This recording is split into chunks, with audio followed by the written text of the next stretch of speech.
Tamima, and this is Real Talk. Tonight, we get real on a different kind of family setup, blended families. My guests will be sharing their stories with us just to understand the unique balancing act that comes up with this unique family unit. Welcome to the show.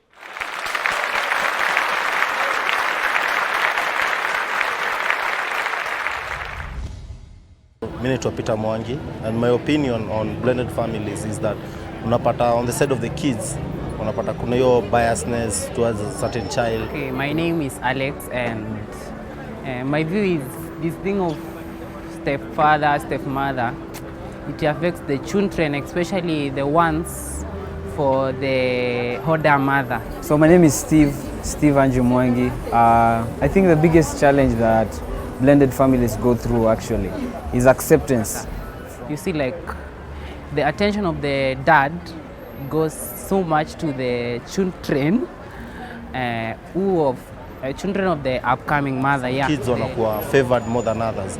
The kids where unapata the stepdad ama the stepmama amesaya a child with the mother, unapata sasa the kid ambaye ni estranged.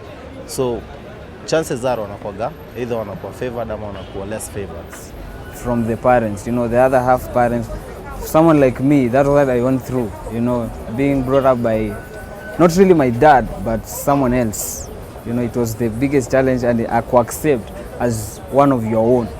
You know, someone who's there for you, to support you, kulipa fee, unajua, to stand with you, like you need cash, you're in problems, like that man-to-man talk. Sijai experience here. So I think the biggest problem to me, that would be acceptance from the other parents, which are not. Kuna favorism, so some kids wanna end up on self-esteem issues and such kind of things. No, so at the end of the day, think yani kuna kuwa major, you know, the biggest challenge.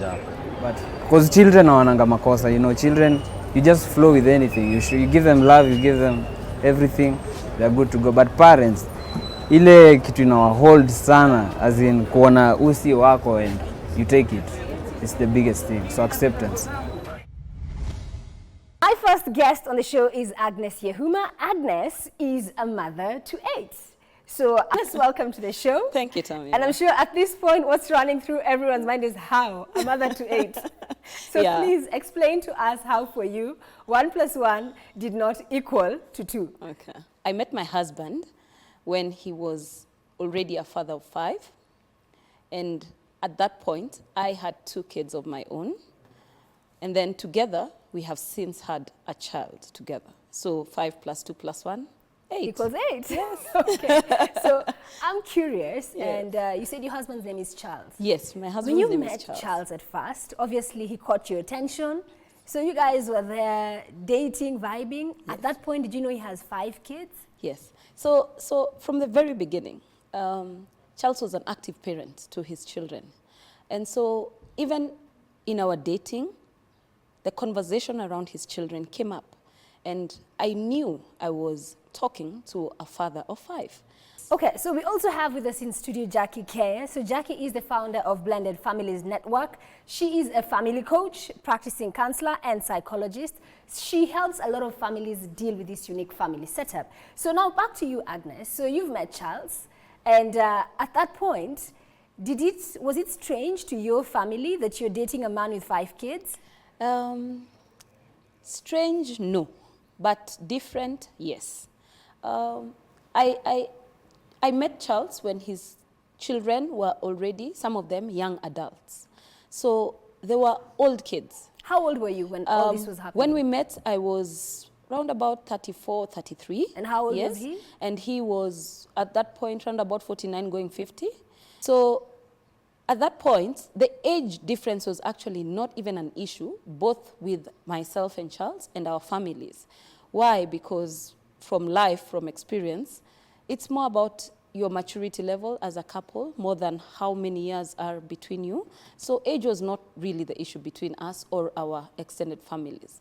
But the experience at that point, what I would say I used to think about was his kids are quite older. They are already adults. Will they be okay with this situation? How old was his oldest child then? At that point, and that's Imelda, who today is here with us, she was around about 22 around 21, 22, and she's the eldest. So at that point, and her siblings follow close after her. So there was a 19-year-old, an 18-year-old, you know. So it was that thought of, these are grown-up men and women. How will this be for them? Fortunately, I was old enough for them to not look at me as an age mate, but to look at me as their father's partner. Yes. Okay, and Jackie, you are, in as much as you're also a counselor, you also have a personal experience in that you became an instant mom. At around the age of 24, I met my husband, Peter, who had 2 kids from a previous relationship. How old were they then? At that time, they were below 3. So they were when you babies. met your now husband, and at the point where you two were now dating, getting to know each other, was it an issue for you then that why are you getting involved with a man who has children? It was an issue to my friends and family. I think they were concerned for me. I didn't see the complications as much. I knew we would make it work. So let me ask, at that point, was the children's mother still actively in their lives? Was she in the picture, or was he raising them by himself? What was the setup like? During the weekends, the mom would still see the kids. Yeah, but he was the sole person that he had the sole primary custody of the kids. primary custody of the kids. So I've been with these kids in this kid's life for the last 16 years and still counting. And I know, again, there was 1 + 1 + 2. And how many more do you have since? So we have 2 of our own. So I am a stepmom of 2, a bio mom of 2, and I have a niece who is an orphan, but now is my daughter. She calls me mom. So I have 5 kids. So now it's interesting because for you, by the time you were getting into marriage, you had no kids of your own. No, I didn't. And for you, Agnes, by the time you were getting into now this marriage, you had 2 kids of your own. So how do you handle that as a mom? How did you explain it to your kids? Fortunately for me, my kids, who are now 7 and 5, Abby and Abel, and they're also here, at that point they were very young. She was 3, he was 1. So they were young children. They did not even understand the complications of there is a previous relationship and there's a new relationship coming. Kids are very innocent, yeah? And for them, it was the change of now we have older siblings. And that's what was their joy. So what about it now was quite easy. for Charles and his older kids? Yes. How did that conversation happen? Yes. So yes, actually that was now the more, let me call it complex, because we were now dealing with adults in this other situation.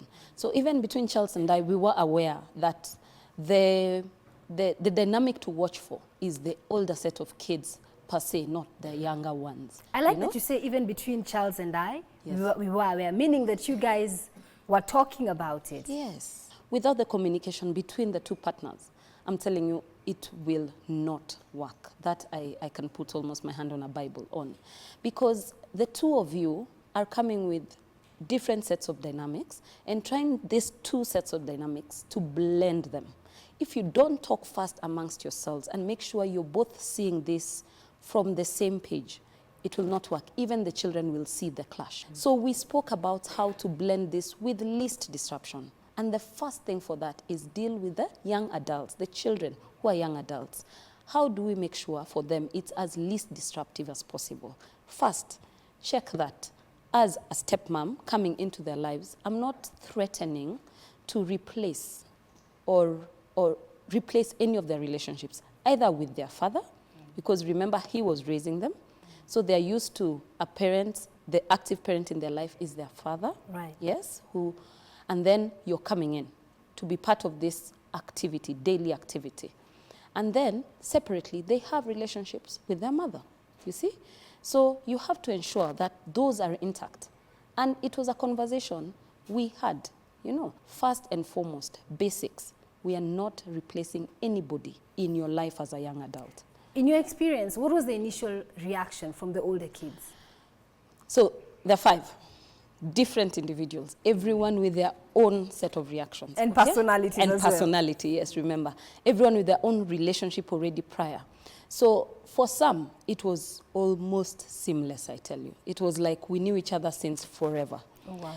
For others, it took time. Again, the age thing helped. yes, I could talk to them and relate with them in a certain way because we were not from worlds apart, yes? Imelda at the time, for example, was 21. Yeah. At the time, for example, I was 33, 34. So there are conversations, there are things she would ask me that of course she cannot ask her father. And maybe she cannot also approach her mother. You're like an auntie. So yes, you're like an auntie. You're like that cool auntie who I can run this with and just see if by the time I talk to my mom about it, how off will it be, you know? So I'm curious, what do the kids call you? Yes, very good question. It was difficult. First, their dad, of course, used to call me by name.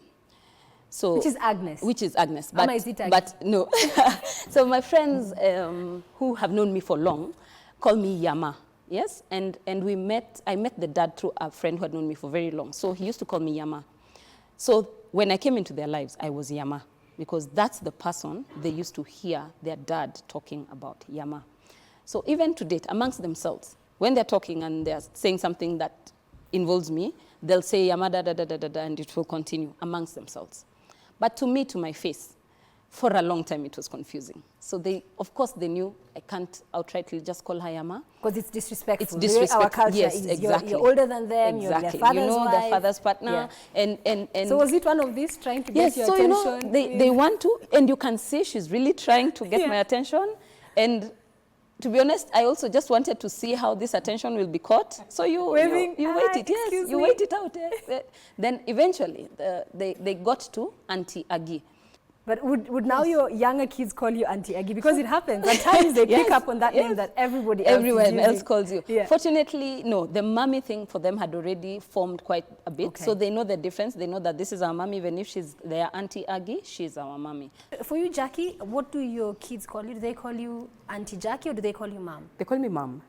And I think also maybe it is an advantage because I started living with them when they were young. Though when they were young, everybody was calling me Jackie in the house. So they called me Jackie for some time and we just transitioned to mommy. So as somebody who deals with this, counseling families through this very, and it can be a very turbulent time in, what advice would you give to couples who are walking in this path right now? As adults who make these children, stepkids, we need to also empathize with our children. We need to put ourselves in their shoe. Because the more you understand what they're going through, that also for them this is a transition, change has come, and they may not know what to do. So we need to understand them, empathize with them, and that is why we need the open lines of communication, as Aggie is saying. The open lines of communication is for them to be able to talk about whatever is happening. On the other hand, we need to let the kids set the pace, so that you're not the ones forcing the child to say, now this is my husband, you have to call my husband daddy, or you have to call this one. We have to let the children set the pace. Even as we are forming relationships with them as their parents, their children, just like us, we have different personalities.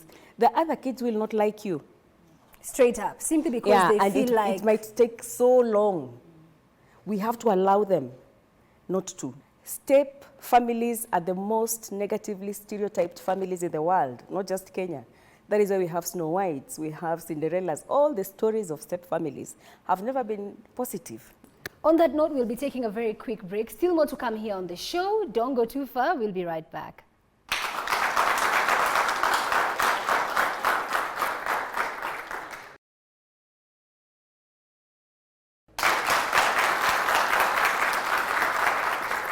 Welcome back to the show. Remember, tonight we're talking about blended families. Please join the conversation via the hashtag #RealTalkWithTamima. Are you a stepchild? Is this something you've experienced in your own life? Is this something that you're struggling with? Let us know what your questions, feedback, and comments are on this topic. Earlier on, I was talking to Agnes and Jackie on this particular issue. And Jackie, you left us with a very important piece of advice. Let the children who are not blending not blend. Yeah. As long as there is respect. Yes. So maybe just break that down for us. I'm seeing that Agnes is really nodding there, like, yes, this is a reality, Tamima. The children who will not, and you know, even there are psychologists who say the blended name might be what? Giving you a false illusion, because we expect, because we are talking about blended, it will be like a mango. You know, when you blend the mango, everything is smooth. But this is like blending a mango and a carrot. Some of them are like carrots. And a coconut. Yes, and we're not just saying stepchildren. Some of the parents who their bio kids have not totally accepted their, so there's a parent who is concerned about the relationship between their bio child and the step parent. So there's maybe, some and that it's okay. interesting that you've brought that up. It's the bio parent who now becomes an issue. Yeah. In that sense, because, and I'm curious, because in your case you mentioned that the kids were very young, so it was easier to connect because they just need love, attention, and automatically you win them over.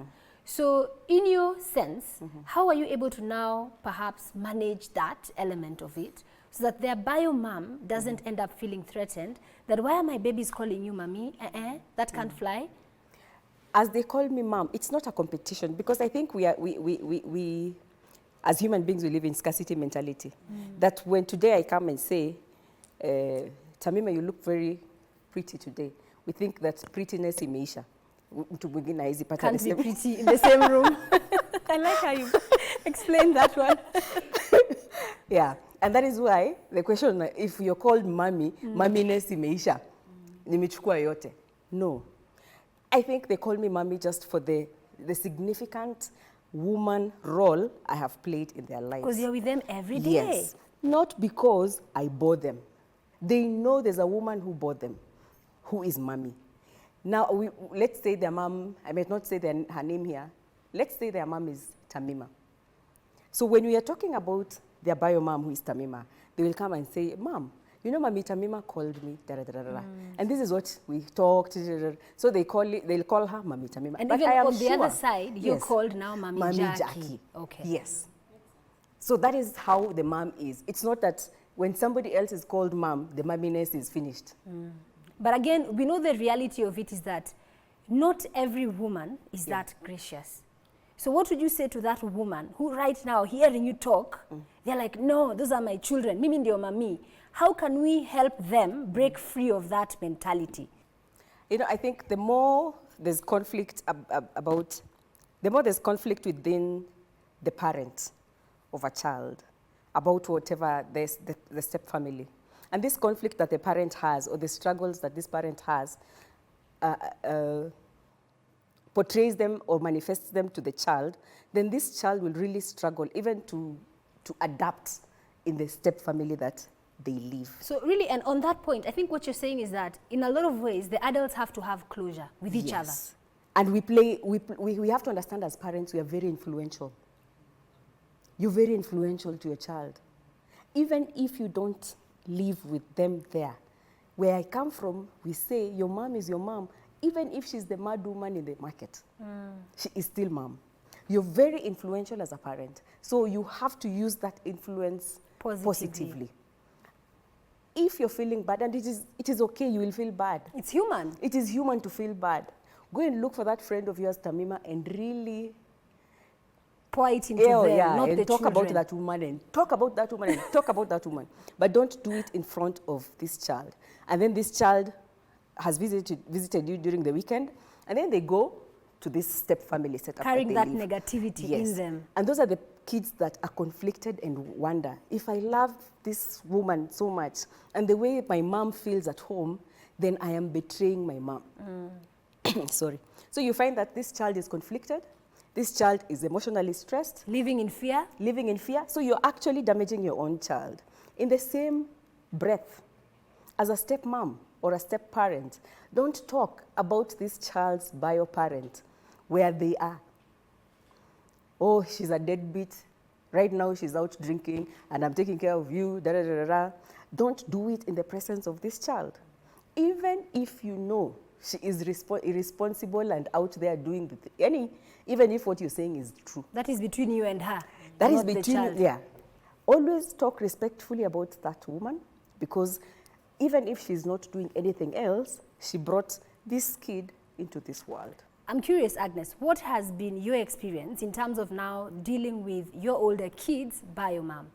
In my opinion, as Jackie said, there's those who had the closure, who had accepted that, this is not happening, it's not going to work. But if you're not yet at that point, then of course the reaction is different. So I had different sets of reactions. But how Charles, and he was very gracious to handle this for me, he took it. He told me, these are people who I had the relationship with. So I will handle it. It's not any of your actions or inactions that are causing this. This is coming from a place where I know, yeah, they're the mother of my children. So he took it and he handled it. And I'm telling you, till today, I don't have to deal with any of that drama. Though, as I said, they handle it differently. The one who took it very well, we are actually friends. And we can talk and we can share mothering thoughts and ideas. Because you're co-parenting? Yes, we are co-parenting actually. And if she has a problem with a certain situation, she will call me and talk to me about it. And even for her, by the way, she doesn't just think of the child or children she bioed, you get? She thinks of all sets. And so she reasons it that way. And that comes from a similar point of view as mine. So that has made it easy for us to connect. The other one, as I say, Charles just deals with it very graciously, and so I have not had to have that nastiness and therefore transfer it, for example, to my relationship with the children. So the structures and the boundaries are already there. Now, my next guest is Sheila Mwaura. Sheila is married to Dominic, and they're both in studio here tonight. So theirs is an interesting angle to the whole blended family affair.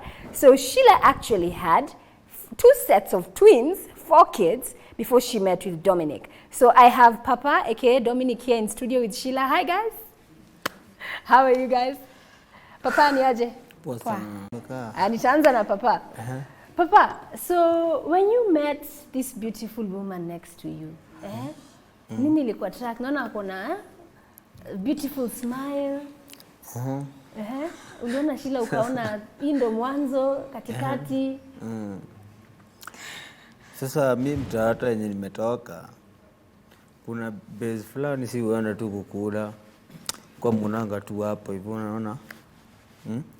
Sasa ni ile tu hivyo tu mchezo siku za nyingi hivyo ikakuja na ikakua. Yaani wewe ulipenda ukapenda? Nilipenda. Unajua roho inakulanga mkate. Ama na sasa zile mkianza sasa ile kuonana na Sheila hapo, ulijua na watoto 4, kwanza twins. Aliniambia baadaye. Ulijua? And at that point mabeshte zako walikuwa wanakuambia aje? Mimi unajua mimi siangaliangi sasa mabeshte. Unajua roho ya mtu ifananangi na mwingine. Kabisa. Lakini I'm sure sasa hizo kuna mtu alikuwa anakuambia ni aje Domi. Unajua hata kajaribu aniambie hakuna vile anaweza ni change, unacheki?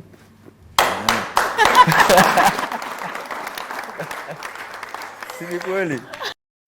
So Sheila. Yeah. Domi ameshare story yake na sisi, alikutana na wewe ukamchanganyisha kiasi. Si uongo. So sahi nikikuulizaje? Hata babake alikuwa anaingilia story. Babake alikuwa anakataa hii relationship. Familia yote. Mbona walikuwa anakataa? Juu nilikuwa nao 4. Watoto 4, na watoto walikuwa rika gani saa hiyo? Theo alikuwa amefikisha 4 years and a half na 3 and a half. So you have 2 sets of twins. The first set of twins 4 years old, boys or girls? Both female and male. Also they are fraternal. Even wale sasa wadogo wao pia ni fraternal. Lakini sasa wa mwisho wao ni dem. Ni dem. Hiyo pia karibu kidogo uingize twins tena hapo. Kidogo tu. Okay. So wewe kama sasa hivi ukimwona, you've been listening to the discussions tumekuwa tukifanya na Agnes na Jackie. So how does it make you feel knowing that Domi pale amekubali watoto wako, na tena mumeongeza mwingine moja, karibu ikuwe 6, lakini Mungu aliona kuacha ikuwe 5. Nashukuru Mwenyezi Mungu. Lakini amenikubali hivyo. Nikikuuliza sasa kama nyinyi hivi umesedi familia yake ilikuwa ni kama inakukataa. So ni challenges gani mulipitia kuhusu hiyo maneno ya familia kusema Domi, enda utafute msichana mwenye ana watoto wewe uanze maisha? Ilibidi tuhame. Mlikuwa mnaishi before ilikuwa karibu na familia yake? Mlikuwa mnaishi kwao? Mbona ulihama? Sasa utakaa hapa na watoto wako ndo yaani uliona kuna tension? Sasa juu ya security ya watu wangu wengine nikaona heri kuenda. Na Domi pia akaenda na wewe? Hakuniacha. Hakukuacha? Domi. And I want to throw it back to Jackie because you see, her story is a bit different because in her mix, there's the extended family, which was putting undue pressure that they even had to move. So what would you say? Because also for us, we are a very complex society, so many different cultures. There are cultures that allow a man to have more than one wife, and you'll find in those cultures, there are systems and practices about how it should happen. But what happens in the event that you as a woman, because she came with the children, the man is accepting, but his family is not. So how do you handle that? I think most African societies, when a woman is coming with kids, it's actually looked at a bit negatively than when a man comes with kids. So that is why you'll find that men even with 7 kids can still get a wife. But today me with 7 kids, I might struggle. Unatolewa kwa market. Yes. Your value is no longer seen. Yes. So I think it's part of our socialization, which conversations like this are good so that we bring awareness. Conversations like this, when Sheila talks about her life, and Dominic is there, evidently, who has accepted Sheila as she was, it is good for other women today who are watching this and maybe only have one child and they think that they're doomed, that no, you're not doomed. You can still have a relationship. However, I think as a society, we need to also change the narrative and allow, and also not really allow, but accept, be open-minded and know that our kids might come with a man or a woman who had a child before. Absolutely. Yes. And that should not be difficult to think about.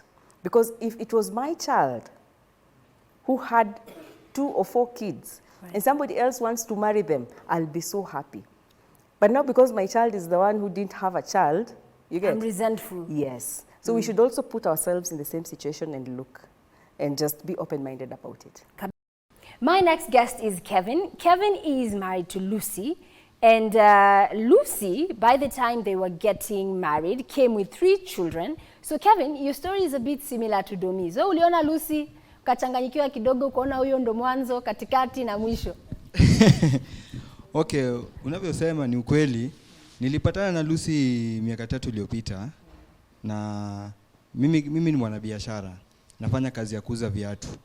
So mali nilikuwa nauzanga viatu, alikuwa nakujanga, alikuwa nauza maji. Then akakuja akaanza kuuza mayai, smoky. So most of the time alikuwa anapenda kuniuzia mayai. Jumupenda mayai sana. So tukaanza tukuongea hivyo polepole na chokoza. So jo mwanaume lazima uchokoze kidogo. Sasa lakini ilinichukua karibu mwezi mmoja hivi.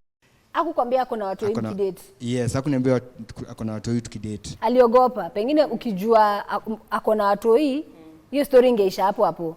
Yeah, it's true. So alingoja zile umechanganyikiwa proper. Okay, sasa venye alikuwa anakaa peke yake, alikuwa anakaa na sister yake, then akakuja akaanza kukaa peke yake. So nikamwambia bado kaa peke yako na we are in a relationship, kuja tuanze kuishi naye, tujijenge kimaisha. So as long as tuko naendelea kuishi tufanya biashara yangu, yeye akaanza kufanya kazi ya cleaning, hivyo tunasaidiana. Akakuja akapata mimba. Sasa mimba yangu. After kupata mimba yangu, hapo Sunday aliniambia ukweli. Lakini mimi kwangu iliniuma juu niliona alikuwa anangoja apate mimba yangu ni aniambie akona watoto 3 na watoto 3 walikuwa amewacha nyumbani kwa mama yake. Nyumbani sasa ushago. Ushago.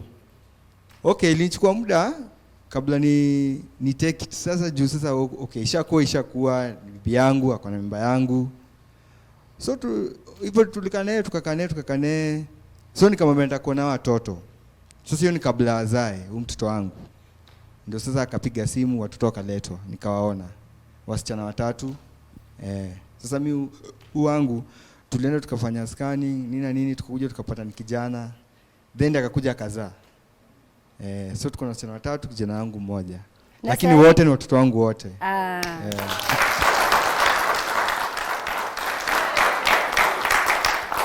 Okay, hapo kidogo umeanika Dominica. Dominica hukutuambia that Sheila hakukwambia ana watoi. Mkianza kudate, ulijua ako na watoi? Hakuniambia, lakini aliniambia baadaye. So mimi nina swali tu moja kwa the both of you. Representing team wanaume. Sasa Domi, kama ile siku tu ya kwanza venye uliona Sheila, uko na dem anaweza. Angekwambia naweza, lakini mimi nina watoto 4 na ni twins. Ungeendelea? Vizuri tena sana. Anakula, anapata kila kitu. Siko sawa. Ati mimi atunasemaje? Anakula, anapata kila kitu. Siko sawa. Ungeendelea watoto. Iko sawa, si wangu wote. Kevin, so Lucy angekwambia pengine na watoto 3 wako nyumbani na mama kule ushago, bado ungekuwa unakula mayai kila siku? Kwanza hiyo siku ndo ningeacha kula mayai tu ya kwanza. Juu anyway, mimi alimebaki na huko nyumbani huko ushago, marehemu mama yangu alikuwa ananiambia venye alikuwa ananilea, nilikuwa napenda watoto. Hata nikigrow up nilikuwa napenda watoto wa watu sana. So nilikuja nikarealize hapana. Mamangu alikuwa ananiambia ukweli. So wacha tu nimchukue na watu hii cause roho ilipenda na ikapenda. I want to throw it back to Jackie because his is a very unique twist to how the relationship began, because there was some bit of withholding of information. And earlier on you were saying the way this society is more, allowing of men to come in with children. It doesn't matter how many, but for women, even one child, sometimes it's an issue. Do you think that that's part of the psychology, that perhaps his wife, she felt trapped in a position whereby, yes, she's a mother to these 3 kids, but at the same time, she wants to have a new life with this man? I think it's part of our social psychology, the socialization that we've gone through. So I am very sure it's maybe because she was scared that she will be rejected, and the fear of rejection can make you do insane things. However, I feel it is not nice, it is not right, because I imagine that it was very, very painful for you when you realized, there are other kids. It's not 1, it's 3.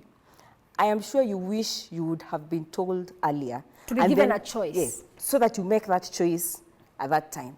I tell you, okay, there are 3, it's okay, I don't mind, I'll still marry you. So I think as women, as much as we want this narrative to change, we have to change this narrative.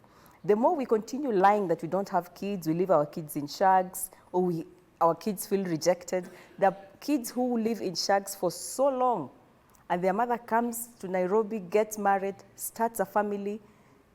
The kids in Nairobi live a different life, while your kid in Oshago lives a very frustrated life. And those kids grow up feeling so much rejection, and they grow up feeling so much bitterness to the mother and to the other siblings. So I think as ladies, we need to change this narrative. We need to be bold enough and give that man a choice, that I have children. And if they say yes, it's okay. So the man who tells you, I'm not going to marry you because you have a child, it is okay. Allow that man to make that choice, so that you don't trap a man in the house, and then you bring in your 2, 3 children, and then when they don't pay school fees for your 3 children or 4 children, you start getting mad.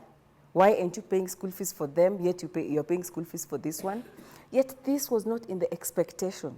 At all, because there's a financial investment, emotional investment. You have to be present and parent all children.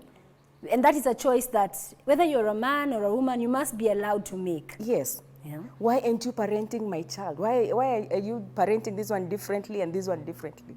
Okay. And you raise a very valid question there. And I want to throw it to all the parents in the room for the in the blended setup, and also to you at home.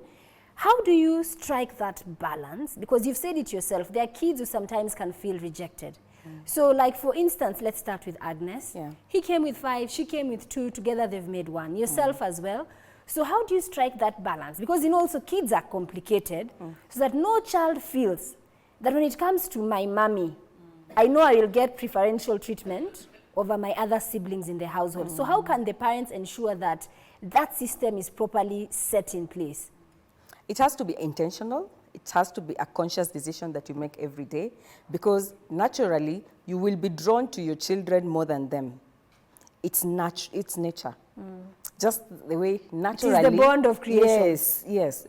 That's just the way naturally my stepchildren, however good I become, they will be drawn more to their mother than to me. It is the natural bond of connection. So I think you have to do it naturally and be balanced. Being fair and just is not very difficult. It's not very difficult. You have to have the same basic rules of the house. You have the basic consequences of, if you break these rules, these are the consequences. So I'm curious, because rules comes with responsibility and consequences as well. So at the point whereby now you're here in a new family unit set, and probably the kids are still getting to learn and to connect with their new parent. So is it advisable that, for instance, let's say in your case as Agnes, were you then able to discipline the older kids, or is there a silent arrangement? It is the biological parent who must always do the disciplining until a certain point where we are comfortable that this ship is solid, it's sailing smoothly, because really discipline is part of ways that a child will not like you. They'll be like, she's too uptight. Yeah. She never wants me to do anything. Correct. Yeah. My mom is way cooler. And you are spot on. And discipline is it's a daily conversation. So in my situation, what helped was that there were already, there are the younger children who already I was in charge of their discipline. Yes? And then there are the older children who Charles was already in charge of their discipline.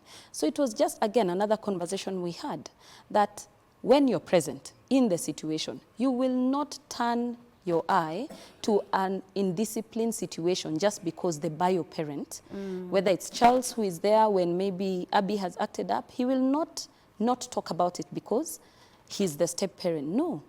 Disciplining is equal for both of us. If the older sets of kids do something that is a house rule, should not be done, and I am the one in that situation, I take on the disciplining.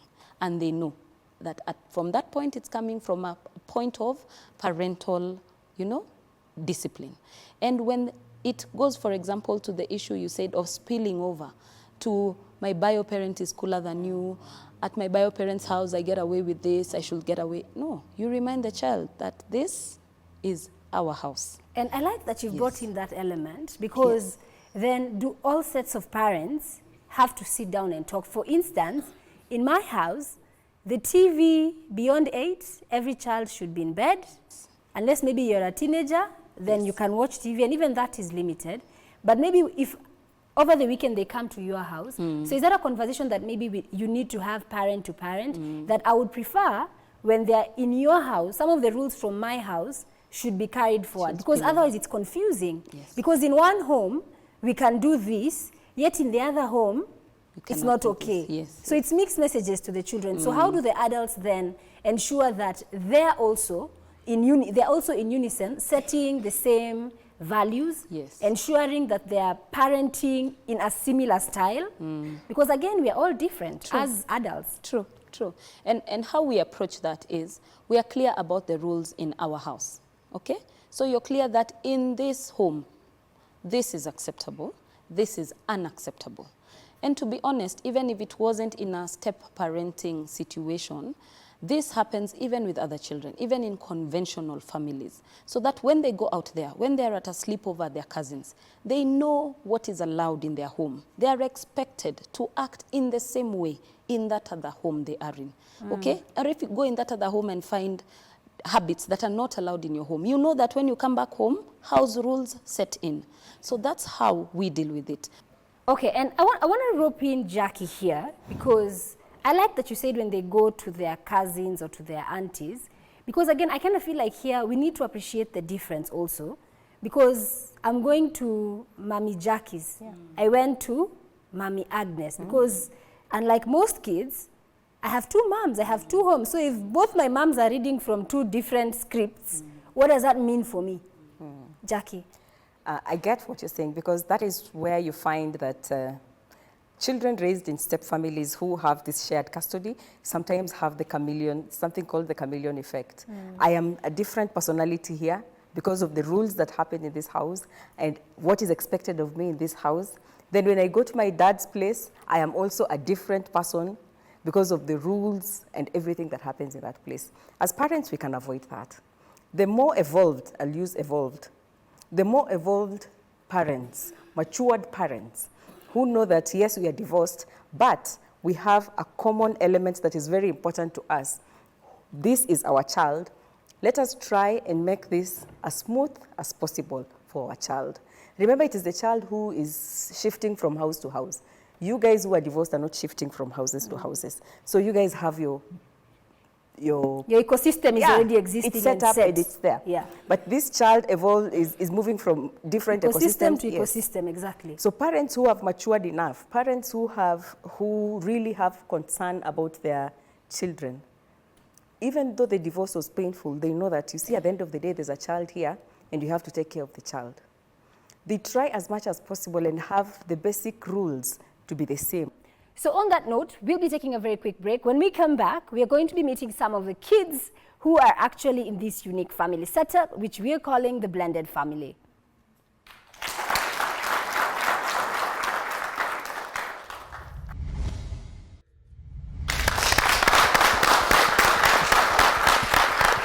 Welcome back to Real Talk. Remember, tonight we are talking about blended families. Feel free to join the conversation via the hashtag #RealTalkWithTamima. Let me know what your personal experiences have been with this particular issue. Is it something you're dealing with, struggling with? Write to us, text in, the SMS number is on your screen. And right now, as promised, I'm going to be catching up with some of the kids who have been raised up in this unique family setup. So I have with me Imelda. Imelda is actually the oldest child in Agnes's family. So Imelda, how are you? I'm fine. For you, as a child who's grown up in a blended family, what's the experience been like? For me, I think there are three things that have guided me. Number one is my mom. She's always made it clear that my dad has his life and it's okay to move on. So when she came into our family, she did not come in as an enemy. So that mattered. Secondly, it was clear. She made dad happy. She made him a better father to all of us. The way we connect with him now that she's there is way much better than when it was just us alone. So there's that. Then number three, she's just amazing. She's my friend, first of all. She's my mentor. This is the person I want to be when I grow up. So those three things have made me accept it. She's a mom, basically. Yeah. Agnes, you're also one of Agnes's children. Agnes has 8 children, guys, in case you're just tuning in right now. Eh? So Frank, what has the experience been like for you? It's been perfect, actually. I wouldn't complain. So as Imelda said earlier, she has helped our father progress in so many ways.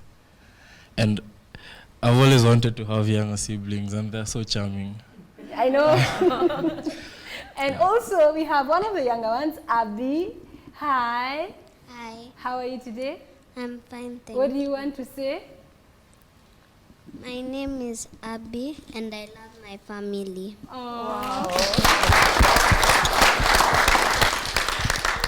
Okay, and I want to go back to some of our other couples in studio. Sheila, how would you explain relationship ya papa pale na watoto wako, especially the ones from the previous relationship? Ananga chuki.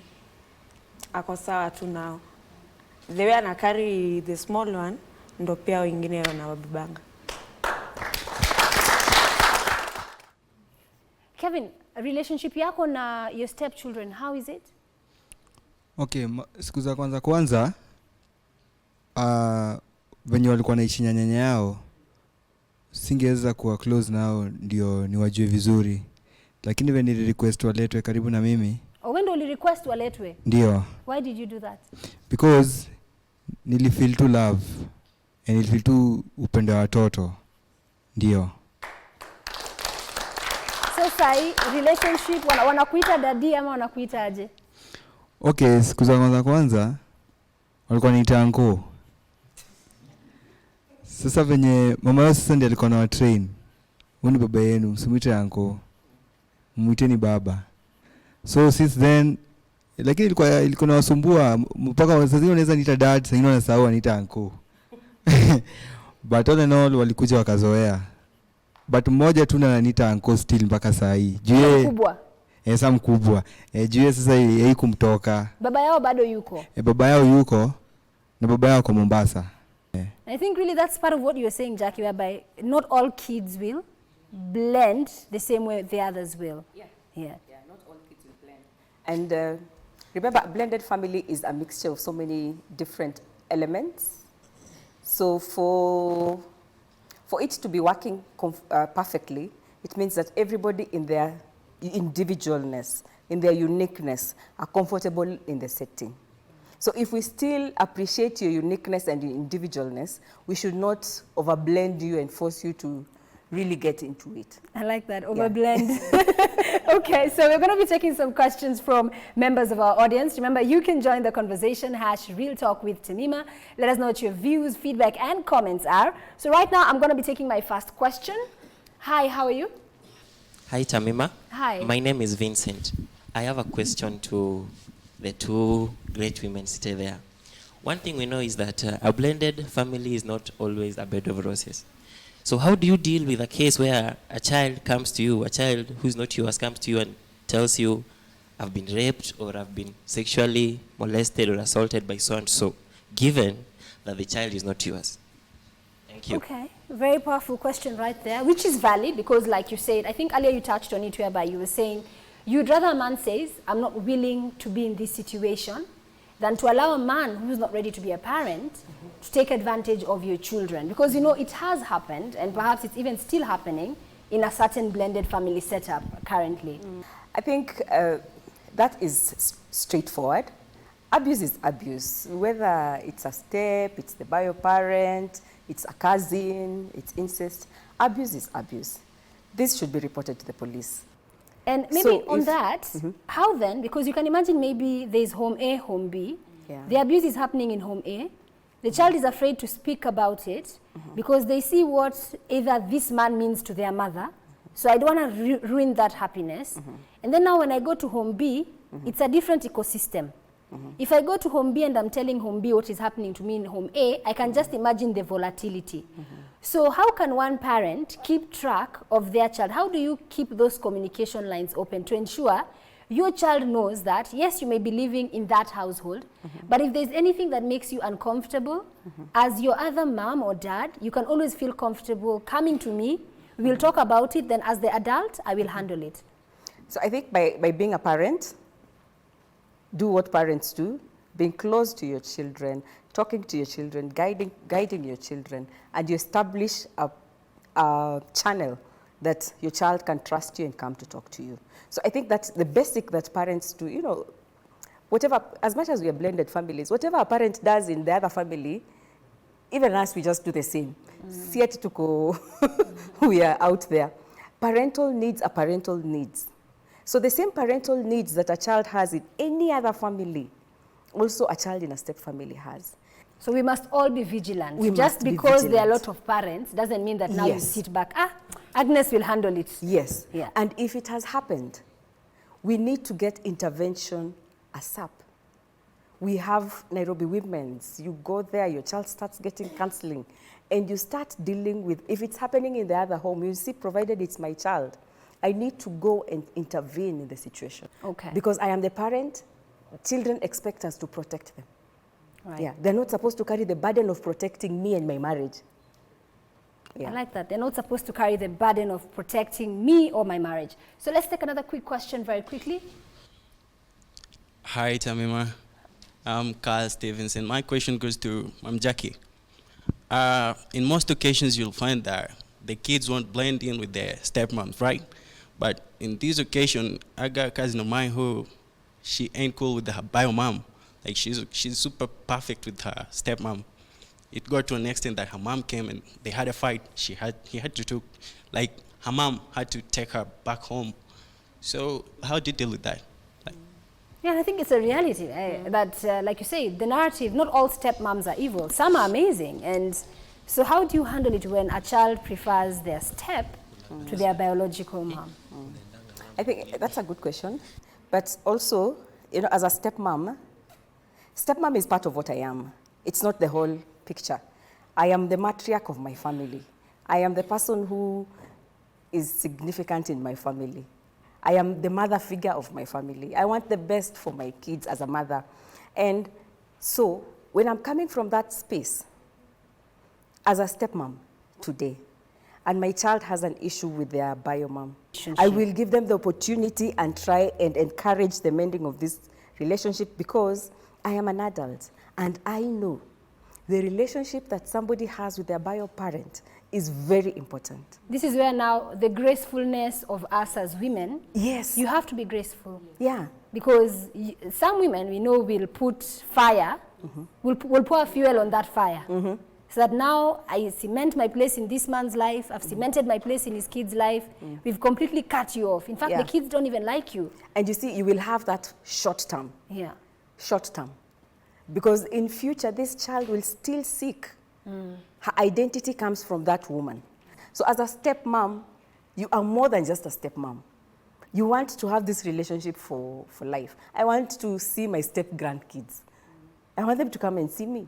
So I have to look for the things that will nurture my stepchild and not be egoistic about it. On that, maybe let me ask, what happens in the event that in the blended family, if you as a stepmother separate from the man for whichever reason, but you've raised these kids for 10 years, 15 years, so then do you still maintain the relationship? Or it's a case of, I have now to cut them off, because it's a complicated, it's a dicey affair. I think for me right now, if that is to happen, God forbid, I'll still be in my stepchildren's life. Gosh, I've known these people for 16 years. You raised them. How will I just go? I'll not disappear. But there are so many women out here. I don't know if in Kenya, maybe in Kenya we don't talk about it. But the more I read about step families even out there are so many ex-stepmoms, as in they went, who are still very significant in their stepchildren's life because of the relationship they were able to nurture and cultivate with this. The children. bond. Yes, because of the bond. Okay, well, final question very quickly. Hi, Tamima. My name is George. My question is, I know the society today criticizes the blended family. What measures and steps can we take to educate them to accept them? I think one of the measures I would say is this show right here, because we are having the conversation, because it's a reality of today's Kenya, and it's a reality of this generation, the millennial generation, because you're seeing, and I think for you guys probably it's different, but I think even in this generation we have to question, why do we have so many instances of blended families? Are people getting into relationships for the wrong reasons? So that you're in a relationship, a year down the line you have a child, you have to leave. So I kind of feel like that is another show altogether, but I'll let Jackie just pipe into that one. I think what you're saying is right. Yeah. The more we talk about it, the more awareness we do, that is one of the measures that we are having. And we should thank such media houses that have also brought up these conversations. We should thank these platforms that today we are here to talk about blended families. So this is one of the things that we are doing. And truth be told, blended families are becoming more and more and more. We are not going to bury our heads in the sand. During our times, our parents used to get divorced, but still stick together till death do they part. But the marriage was finished. Cold. Yes. But today, you guys feel so liberated that today you can say, I want to be happy. I can be happier. So we divorce. Them, they were still sticking on even when the marriage was over. So today, as we sit here, there's somebody breaking up. There's a divorce happening today. As we sit here, there's a young man who has impregnated a young girl, Nakaruka, Nakaenda, and that girl will get married with that child. It will be a blended family. As we sit here, there's somebody dying and leaving a spouse or a man or a woman as a single parent. And these people will get married. So as we sit here, the conditions that create blended families are happening here as we are sitting today. So I have to raise a woman who is emotionally balanced. Well-adjusted. Yes, and I have to raise a son who is well-adjusted, even though my family is different than yours. Absolutely. Well, on those wise words, we come to the end of tonight's show. Thank you so much for tuning in. I really hope and pray that we touch somebody's life out there. Remember, you can always join the conversation, #Real Talk with Tamima on Facebook, Twitter, or Instagram. Let us know how we've touched your life, what your views, comments, and feedback are on this topic. If there are other topics you'd like us to address on the show, of course, we will always welcome your feedback. Well, right now, from me, my guest, thank you so much for coming on the show tonight, sharing your stories as well. My audience, thank you so much for listening, joining the conversation. From me, the crew, and everybody else, it's a wrap.